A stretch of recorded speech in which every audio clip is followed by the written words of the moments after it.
Welcome to the KingsCrowd Startup Investing podcast. I'm your host today, Sean Riley, CMO of KingsCrowd, and joining me is founder and CEO of RYSE, Mr. Trung Pham. Trung, how's it going, man? It's going great. How are you? Not too bad. It's a little toastier than I would like, but that's the bargain I made when I moved to DC. The summers, it is what it is. Now you're a resident of Toronto, which has a bearing on our conversation today because spoiler alert to our listeners, you are a Canadian citizen that has been very active in the US capital markets for years. Would you tell me when we met, you were like, New York City is my second home or something? Yeah. But you kind of hacked our crowdfunding markets, and I kind of need to know more about this because it's really, really cool, your whole story. But first, so you're, again, resident of Toronto. Where are you located now? I'm still based in Toronto. The borders just reopened up, so I'm resuming my flights to the US. So that's great on our end. But prior to COVID, I was in New York once a week at the very least. For sure, yeah. Is there a train or is there a plane that pops down from Toronto? There's a plane right from our airport to New York. Oh, and sweet.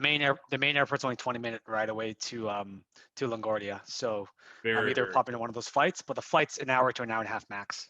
awesome. So Yeah. first, what is RYSE for our listeners that do not know?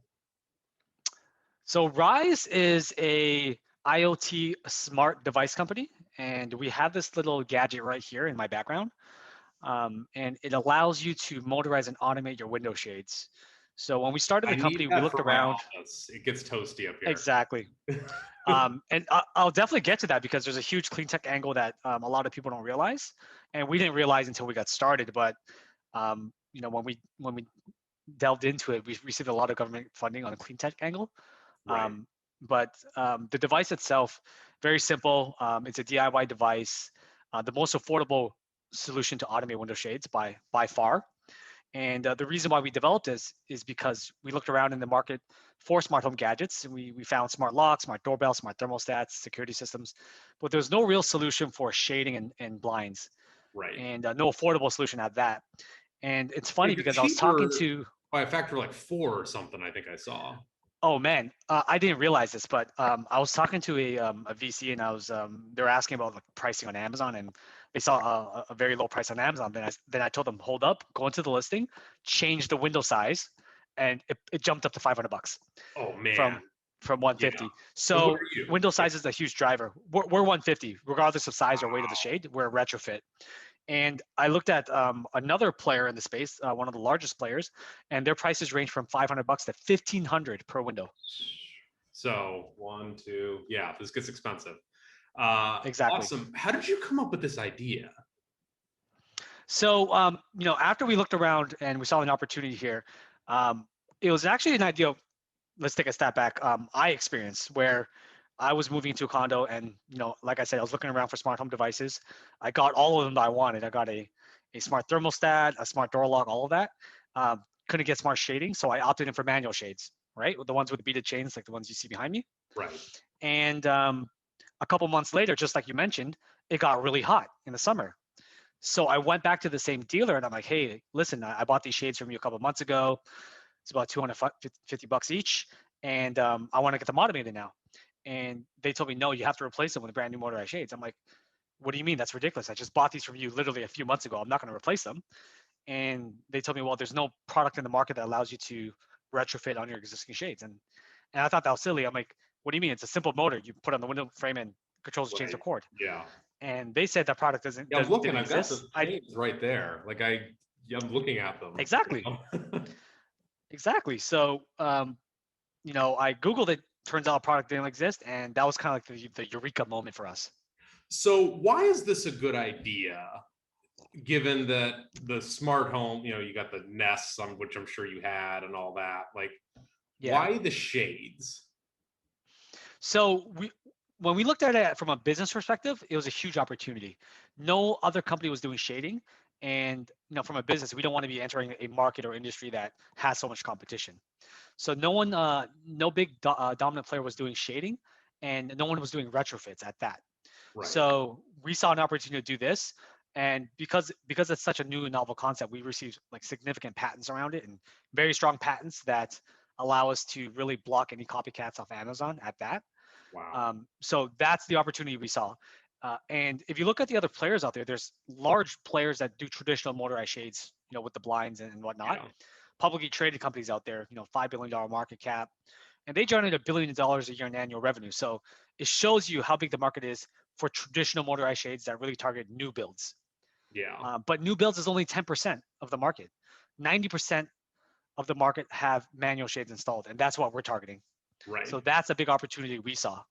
And I can imagine from a green energy perspective, the big opportunity there is that, you can automate the temperature all you want. You can do this, that, and the other thing. But at the end of the day, the sun is going to cook whatever room we're talking about if it's got the right angle. It generates all the energy on the planet. And there's nothing you can do about it except cover it up. Exactly. So funny enough, when we launched, we thought we were going to be, solely a smart home play. And then all these large commercial Buy your buildings, Nest, buy your smart lock, exactly, buy your, what is it, the Ring doorbell, and then exactly, buy your SmartShade. That's exactly like the thought process we had in mind when a consumer would load up on smart home devices. But then all these commercial buildings started reaching out to us, large global, billion-dollar real estate empires, reaching out to us for a solution to simply automate their shades during evenings and weekends, lower the shades during evenings, Yeah. Mm-hmm. and the weekends when no one's in the These are office like because they have that very offices. problem. Yeah. Commercial Yes. property. Yeah. So Chicago, New York, any glass building, they were complaining that, in the weekends, no one's in the office, the shades are open, so the HVAC is really cooling an empty space, and it's just wasted energy. And with the new regulations that New York is particularly facing, Local Law 97, all these buildings over 25,000 square feet have to be net zero by 2030. Oh man. All retrofits have to be net zero by 2050. What? So they're looking for solutions to block out 9 years. any kind of energy leak. Yeah. Wow, 9 years. Any building over 25,000 feet in New York City has to be net zero, carbon neutral, whatever's. Every new build has to be net zero by 2030. That's a lot. Every existing building has to be net zero by 2050. But there's interim targets. Right. Yeah. So Fifth Wall did a whole study around this, and they predicted that New York City landlords will incur 10 billion in annual fines if they don't get to net zero. And to retrofit their buildings to get to net zero, we will be 1 billion a year in annual fees, annual expenses. So it just makes sense to get there from a cost perspective. And that was one of the kind of another eureka moment where we're like, hey man, like if we automate our shades, we could save a lot of money and energy. And the more we looked into it, we found the New York Times buildings. We found all these other commercial buildings implementing automated shades to save energy, and we looked at the energy savings. We're talking about 24% reduction in HVAC cooling loads, up to 74% reduction in lighting consumption as well, just by using natural daylight to light up your room. So there is a huge benefit in having automated shades. Have you put your shades anywhere I know, like the Chrysler building or the Pentagon or something crazy? No. The last project we did was for Related. They're the largest U.S. privately held developer. Okay. They own the Hudson Yards and whatnot in New York City. We did a project for them in San Francisco for a building called the Avery. Cool. Very, very cool. So what year did you kind of build a prototype or whatever, like your first model, once you decided to do this thing? So 2015 was when the idea was conceived. We spent 2015-16 prototyping, going to China, getting everything made and prototyped. And we began shipping our first generation device towards the end of 2017.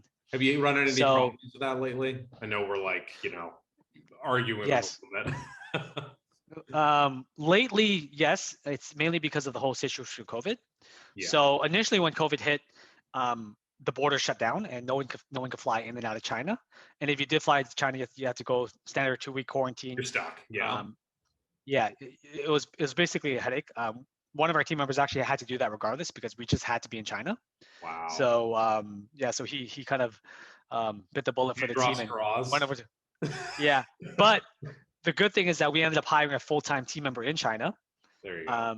So now they manage everything for us, exclusively for us as a full-time employee, and they do everything from procurement, overseeing production, quality control, all of that. So that's been a real help. But to get to your question, the situation in China is more about the components, the shortages. So when we Talk about used to chips. plan, yeah, like I Yeah. think even Apple's facing shortages in chips and whatnot. But previously it was a 4 month lead time for production. Now you're talking about 6, 9, 12 months. So yeah, our next batch, we were actually planning to place a PO tomorrow, expected to be completed likely by March. Wow. Okay. All right. So flash forward, you get your prototype. You guys, you get going. Then we start getting into early last year, and if memory serves, you basically had a term sheet up from a venture capitalist. Yeah, so we had a term sheet, and this was right before COVID hit. I think it was 3, 4 months of diligence, the lawyers doing their work and whatnot, and It must have been fun. everything was done. It was interesting. First time experience dealing with the Yeah. lawyers and the VCs in this regard. It was a long process. Went through the whole diligence process. Everything was signed off.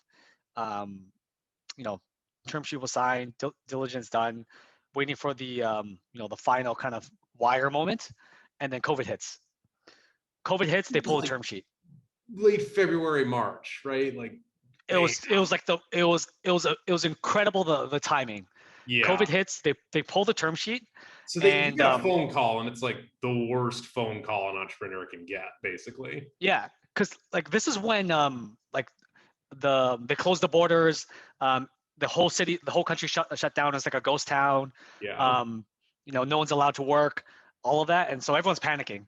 And they pulled the term sheet, and I'm panicking. Um, but I'm still like trying to figure things out, like what's happening with COVID, what's the government going to do. And in Canada, the government's been like really supportive of startups and small businesses and providing a lot of support. So that's what ended up happening. So it's kind of a period of the period of the unknown. It was definitely a dark time for us when the term sheet was pulled. Everybody, Our right? lawyers, Like, yeah, our lawyers even said like they had 4 other deals that VCs pulled the term oh sheet. yeah, you are And not immune to this. No way. Yeah. yeah, yeah. So but our lawyers didn't even bill us yet. They said, hey, listen, when you raise your next round, then we could deal with the bill. Oh wow, We'll that's really slash it. Don't cool. worry about it. Yeah, I've been working with the law firm for a while, so they've been great. Yeah. They're Canadian based, so great guys over there. But they haven't even billed us yet, so that was a great thing. And it was an intensive diligence process. Got it. So COVID hits, VC pulls the term sheet, and if I was in their position, it was a valid argument. Their argument was, listen, the reason why we're investing you and the thesis of this funding round is that you're going to enter the commercial real estate space. Commercial real estate is now shut down. No one's allowed back in the office. Indefinitely. It does not make sense for me to invest in you Right. to sell into commercial office that's shut down. Right. So it is a fair argument, but obviously it's a bummer. Right. And so I began to look into the market for any type of funding support possible, other than what the Canadian government was going to provide, and they provided a And that shit was ton just of a funding. stopgap, obviously, right?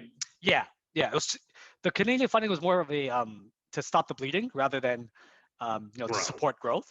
Yeah. It was just to make sure like jobs are maintained and no one goes bankrupt, Yeah. even though now even that still happened. But being in Canada, we're not exposed to the same financial products that are available in the U.S. So I didn't even know about Reg A plus. I didn't even know about Reg CF. Did you know All about I knew was yeah, about so Reg. you didn't know about any of this, period. I only knew Reg D. I only knew the idea of a Reg which D. is Uh, been around forever. Accredited investors. Yeah, exactly. So I didn't know about Reg CF or Reg A plus, and I was looking at every single avenue for financing, and I came across first Reg CF, and already I don't qualify because Reg CF you have to be a U.S. corporation, a Yeah. U.S. entity based in the U.S. operating in the U.S. and whatnot. I was Canadian, I didn't qualify. Yeah. And then when I was researching Reg CF, Reg A obviously popped up, and the first thing that kind of the light bulb moment was like, hey, listen, it's open for Canadians as well. So I did a ton of research over. Is it just Canada? Like, can a Mexican company or Ireland? Do you know? So they said Canada and U.S. only, and I think the U.S. territories. So Yeah. I'm not familiar with U.S. Like jurisdictions of the U.S. and whatnot, but Canada and the U.S. is open to this. And Reg A is And calm. like a baby IPO, so I'm not terribly Right. surprised because so KingsCrowd, shameless plug, we're about to roll out all of our Reg A data and analytics. It's a bigger market. It's much harder to find the data, but it's a mini IPO, and anybody that's experienced the financial markets knows that like there's US companies and Canadian companies we just kind of cross list on the Toronto Stock Exchange, the New York Stock Exchange. Yep. So I'm not surprised there's some friendship there because you guys are our neighbor of the north. So, Yeah. yeah. Exactly. We have the friendliest border. For sure. Yeah, it's the world's biggest, right? Yeah. Anyway. Biggest and friendliest. So and friendliest, yeah. Yeah. So you're like, this could raise me my growth money. When exactly, did you look at any other options as a viable way to I looked at all the options. So I always like to say, when you get pushed to the edge, you really think outside the box and get creative. And that's when kind of the best solutions come about. So Yeah. I looked at all the options. I looked at even listing on the TSX Venture Exchange. And that's what I was going to ask about. I was like, those aren't big companies. Like you might be able to stretch a little bit and get there. Why didn't you? Yeah. So I think with the TSXV and the idea of going public, I like the idea of controlling the future as well. When you go public, your share price fluctuates and people panic, and it gives a lot of bad signals. Whereas with Reg A, you're able to control the pricing of the rounds going forward as well. Yeah, okay. Yeah. And obviously, the level of compliance is much lower than required for a publicly traded company. So the annual fees are much lower. I spoke with other advisors and mentors in my space, and they cautioned against it because of the high fees. Yeah. So being public is, I dig it. Okay. So COVID hits, you get the fated phone call where they pull their term sheet. You start being like, maybe this Reg A raise is an option. When was that? Was that like last summer or what? No. So when the term sheet got pulled, I was just doing mad research on where we could get funding, and I think the whole situation with COVID happened in February, right? And then March and April, I learned about Reg A, and I went straight to it. I went to start filing my my 1A and get the audits done right away. Wow. So I went full force into it, and I basically watched a bunch of YouTube videos on a bunch of conferences, and I got to give a shout. That's awesome. I got to give a shout. There's the a few. Platforms have a bunch of videos, right? So it would have been like the WeFunders and Republics of the world, and they just have a bunch of videos up. No, so WeFunder and Republic and the other players out there, they really focus on Reg CF. That's right. Yeah. Their main crowdfunding message was Reg CF. With Reg A, I just Googled Reg A because that was my focus. I didn't focus on Reg CF. And then there's a few other players out there that was really talking about Reg A and the benefits of it. Turning your customers into investors, or your investors to customers, really building a huge database of followers and whatnot. Yeah. So like amazing benefits with Reg A. And you're like, for us, we wanted to tap into the US markets for investors, because as a Canadian investor or a Canadian company, it's very hard to raise money just from Canadians. Right. So that was one of the reasons we wanted to raise a Regulation A+ round. But I basically learned all about the industry. I mapped out this whole flow chart. I shared it with you. We'll get to that. Oh boy, should I? No. So I actually just wanted to. Yeah. So I basically wanted to say, the reason I definitely wanted to have you on the podcast is because you did something else that was interesting. You skipped over using one of the platforms for your Reg A. You did not want to use a Republic or a Start Engine or any of those options. Did you consider that deeply, or did you go right to what you wound up doing, which is basically hosting your own raise? No, we did. We actually did consider going on one of the platforms. We almost did go on one of the platforms. And then when I was continuing to do my research, a lot of the platforms said most of your investors are going to come from your own marketing efforts, right? And and ad spend and whatnot. You're driving traffic to a third party. I came from the e-commerce space. All our sales today, like we have sub 5 million in sales. That's been online only.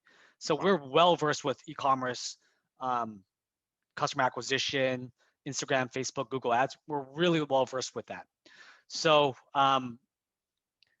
we kind of took a step back and said, well, why am I going to drive traffic to a third-party website and let them earn warrants and commission off every Right. single investor, and they don't control the funnel itself, in the sense that if an investor drops off, they don't pick up the phone and call them and say, hey, are you stuck on a process? Do you have any questions? Right. If we do a Reg A and host a Reg A on our own website, we control that entire Yeah, I'm funnel. gonna pull this up We here get the now. investor's contact information. If they drop off, we get that information and we're able to give them a call, send them an email, ask them if they have any follow-up issues, and really close the deal that way. So can you see this okay? Yep. This is Yeah. great. So let's walk everybody through this, because this blew my mind. I'll in the show notes here, I'll also put the web address and the password for this, which you're willing to share with our listeners and viewers. Really, really cool. Right. So somebody's an investor and they come to what's the domain for your raise? Invest.rise or HelloRyse.com. hellrise.com. Okay. Yeah, What's the first invest.hellorise.com. step that you basically created on your own here? Or just walk So so when I learned about the Reg A process, I learned about, and if this is only if you plan to host your own raise and save off the commissions from listing on a third-party platform, right. and really owning the database of all those potential investors. So all the blue cells you see there, they're actual entities that you have to partner with. So technology platform, the escrow bank, broker dealers, transfer agents, and lawyers. Yeah, and Okay. obviously the SEC. You can't avoid them. So Sorry. yeah, exactly. Yeah, there's one group here missing, and that would be the auditor. They're kind of external, but you have to get an audit done prior to. And that's a given too. So yeah. So the technology platform is essentially the platform that facilitates the transaction. And we went to interview a lot of platforms out there. We ended up using Core Connects due to their flexibility. Again, coming from the e-commerce space, you really want to have a platform that's flexible enough that you could customize the checkout flow, optimize, continue to test to ensure that it's an efficient flow. Because Number you're of an steps. e-commerce guy and this stuff was Exactly. really important. Exactly. To you. Okay. Exactly. So the technology platform facilitates the transaction. So think of them as the Shopify. Yeah, I see that. To process investors, right? So that's how I market it. You need that technology platform. They're not necessarily building your website. You build your landing page, but they're capturing all the investor data. Got it. Okay. And then they including the money, which is the next step. Yeah. So they don't capture the money, but they facilitate the processing of the funds. So they'll capture the bank information, all of that. And then you need, if you're following the flow of funds there, you need an escrow bank. And this is where the money lands into while the KYC and ML checks are being performed by the broker dealer. Got it. So the escrow bank just holds the funds until the broker dealer says, okay, the funds are good to go to be released to the operating account. Awesome. Okay.